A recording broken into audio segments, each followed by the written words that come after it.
ஐந்தாம் தமிழர் சங்க நேயர்கள் அனைவருக்கும் வணக்கம். ஆகஸ்ட் 20ஆம் தேதி சீமான் அவர்கள் ஒருத்தருக்கு புகழ் வணக்கம் செலுத்தியிருக்கார். யார் அவர்னா ஒண்டி வீரனா. என்னது ஒண்டி வீரன் நமக்கு பாட்டனா? வீர பெரும்பாட்டனுக்கு புகழ் வணக்கமா? தமிழனுக்கு எப்படி இவர் பாட்டனாக முடியும்? தெலுங்கு சக்கிலிய சமுதாயத்தை சேர்ந்தவர் தான் இந்த ஒண்டி வீரன்னு சொல்றாங்க. இவர் எப்படிங்க நமக்கு வீர பெரும்பாட்டன் ஆக முடியும்? இது இவர் ஏன் தெரிஞ்சே இப்படி போடுறாரு? சீமான் அவர்கள் நாம் தமிழர் கட்சியில் பயணிக்கும் தமிழ் தேசியவாதிகளை மீண்டும் மீண்டும் புண்படுத்திட்டு இருக்கார். ஒரு தெலுங்கு சக்கிலிய சமுதாயத்தை சார்ந்தவர் தமிழர்களுக்கு எப்படி பெரும்பாட்டன் ஆக முடியும்? இப்போ நம்ம இதை சொல்லிட்டோம்ல, நம்ம வீரத்துடைய கமெண்ட்ஸ் எல்லாம் பாருங்களேன். ஐடி விங் ஃபேக் ஐடிகள்லாம் வச்சுட்டு நம்மளை திட்டுற மாதிரி கமெண்ட்ஸ் வரும். அதெல்லாம் நமக்கு கவலையே கிடையாது. நாம வச்ச கருத்துக்கு முடிந்தால் நாகரிகமான எதிர்கருத்து வைக்கணும். இந்த தெலுங்கு சக்கிலியருக்கு வீர வணக்கம் செலுத்துறது சரிதானா? ஒண்டி வீரன் தமிழர்களுக்கு பாட்டனா? இதெல்லாம் நம்ம கேட்டோன்னு வச்சுக்கோங்களேன், உடனே வந்துருவாங்க. இதெல்லாம் ஒரு மனித மாண்பு. ஒண்டி வீரன் ஒரு விடுதலை போராட்ட வீரர். அதுவும் பார்த்தீங்கன்னா பூலித்தேவனுக்கே படை தளபதியா இருந்தவர். அவருக்கு புகழ் வணக்கம் வச்சதுல என்ன தப்பு அப்படின்னு ஒரு சிலர் சொல்லுவாங்க. ஆனா இனிமே அதை சொல்ல முடியாது. ஏன்னா ஒண்டி வீரன் என்பவனே ஒரு கற்பனை கதாபாத்திரம்.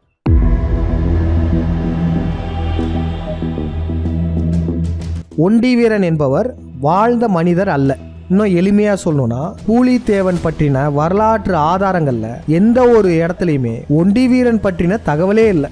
ஆங்கிலேய குறிப்புகள், அதாவது ஆங்கிலேய ஏடுகள்ல கூட ஒரு இடத்துல கூட ஒண்டி வீரன்ற ஒரு கேரக்டரே இல்லை. அப்ப கல்வெட்டுகள்ல, ஆங்கிலேய ஆவணங்கள்ல இது போன்ற எந்த இடத்துலையுமே ஒண்டி வீரனே இல்லையே. அப்ப வேற எதுல தான் இருக்குன்னு கேட்டீங்கன்னா, ஒரு 35 ஆண்டுகளுக்கு முன்னாடி தான் இந்த கேரக்டரே மக்களிடம் திட்டமிட்டு திணிக்கப்பட்டிருக்கு. என்ன பண்ணிருக்காங்கன்னா, 35 ஆண்டுகளுக்கு முன்னாடி பூலித்தேவன் சிந்து அப்படின்னு ஒரு பாடல்கள் கண்டுபிடிக்கப்பட்டதா இவனுங்களே ஒரு கதை கட்டியிருக்காங்க. அந்த பாடல்களை யார் எழுதுனானோ இப்போ வரையும் யாருக்கும் தெரியாம. அந்த பாடல்கள்ல ஒண்டி வீரன்ற ஒரு கேரக்டர் இருக்கு. அதை வச்சு தான் இப்போ வரையும் ஒண்டி வீரனை தூக்கி வச்சு கொண்டாடுறாங்க. அதாவது யார் எழுதுனானே தெரியாத இந்த சிந்து பாட்டுல ஒண்டி வீரன்னு சொல்லிட்டாங்களாம். அதனால நம்ம உண்மையை நம்பணுமா? அதுவும் இவனுங்க விட்ட கதையை மட்டும் கேளுங்களேன். ஒண்டி வீரன் பூலித்தேவனுடைய படை தளபதியாம். அவர் கொரில்லா போர்லாம் சிறந்தவராம். அவர் எல்லா போருக்கும் ஒண்டியா போய் சமாளிச்சதுனால அவர் ஒண்டி வீரன் ஆனாராம். அப்ப அவருடைய உண்மையான பேரும் யாருக்கும் தெரியாம இவனுங்க என்ன சொல்லி வச்சிருக்கானுங்கன்னா, ஆங்கிலர்களின் கோட்டைக்குள்ளேயே நுழையிறதுக்கு தனியாலா போனாராம். உடம்பு ஃபுல்லா இலைத்தழைகள்லாம் மாட்டிக்கிட்டு யாருக்கும் தெரியாத மாதிரி தவந்து போனாராம். அப்ப என்ன ஆச்சுன்னா, ஒரு ஆங்கிலேயர் தன் குதிரையை கட்டி வைக்கிறதுக்கு ஒரு பெரிய ஈட்டிய மண்ணுல சொருவினார். அப்படி சொருவும் போது கீழே ஒண்டி வீரன் இருந்திருக்காராம். அந்த மறைஞ்சிருந்த ஒண்டி வீரன் கையிலேயே அந்த ஈட்டி சொருவப்பட்டதான். இதை பார்த்து ஒண்டி வீரன் அழவே இல்லையாம். ஏன்னா அழுதா மாட்டிப்பாங்களாம். ஈட்டியில மாட்டின கையவும் எடுக்க முடியல. ஏன்னா கையை எடுத்தா குதிரை ஓடி போயிருமா. அதனால என்ன பண்ணிருக்காருன்னா, ஒண்டி வீரன் அவருடைய கையை வெட்டிக்கிட்டாராம். அதுக்கப்புறம் என்ன பண்ணாருன்னா, அந்த ஒத்த கையோட போய் ஆங்கிலேயர்களுடைய பீரங்கியெல்லாம் அவங்க சைடே திருப்பி வச்சுட்டாராம். திருப்பி வச்சுட்டு அவர் குரல் எழுப்புனாராம். குரல் எழுப்பினோன்னு ஆங்கிலேயர்கள்லாம் எந்திரிச்சு அந்த பீரங்கியெல்லாம் இயக்குனாங்களாம். பீரங்கியிலேருந்து வந்த குண்டு அவங்க சைடே விழுந்ததாம். இதை நம்ம நம்பினாதான் சோறு. ஒரு கட்டுக்கதை எழுதலாங்க, அதுக்கு நீ இவ்வளோ கேவலமாக எழுதி வைக்கிறது? அவ்வளோ பெரிய ஈட்டியை கையில் குத்தியும் அவருக்கு வலிக்கலையா, அமைதியாக இருந்தாராம்.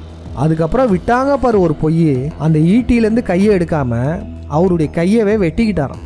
கையை வெட்டுறது எவ்வளோ சாதாரண விஷயமா சொல்கிறாங்க பார்த்தீங்களா? கை வெட்டினதுக்கப்புறம் எவ்வளோ பிளட் லாஸ் ஆகும், எவ்வளோ ரத்தப்போக்கு வரும். ஆனால் அதெல்லாம் அவருக்கு வரல. கை வெட்டினதுக்கப்புறம் அவர் பாட்டு கேஷுவலாக போயிட்டு எல்லா பீரங்கியும் திருப்பி வச்சுட்டாராம். இந்த ஆங்கிலேயர்கள் அதை கூட பார்க்காம பீரங்கியை ஏக்கியிருக்காங்க. அது எப்படிங்க பீரங்கியை திருப்பி வச்சா அதை கூட பார்க்க மாட்டாங்களா? இந்த தெலுங்கர்களின் அறிவு இந்த அளவுக்கு தான் இருக்கும். இவ்வளோ கேவலமான ஒரு கதையை எழுதி வச்சுட்டு இல்லாத ஒரு கதாபாத்திரத்தை மக்கள்கிட்ட திணிச்சிருக்கானுங்க. இது கூட இந்த சீமான் அவர்களுக்கு தெரியாதா? ஒரு சக்கிலியர்ன்றாங்கல்ல, அவர் எப்படி தமிழர்களுக்கு பாட்டுனாக முடியும்? இதை நம்ம கேட்டோம்னா ஐடிவிங்க வச்சு கமெண்ட் பண்ண வைக்கிறது.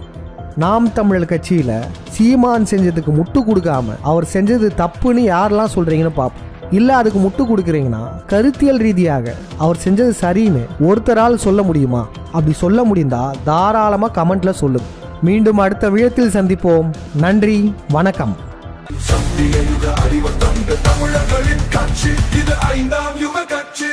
ஐந்தாம் தமிழர் சங்கம் மக்கள் நீங்கள் தரக்கூடிய நிதி உதவியால் தான் இயங்கிட்டு இருக்கு.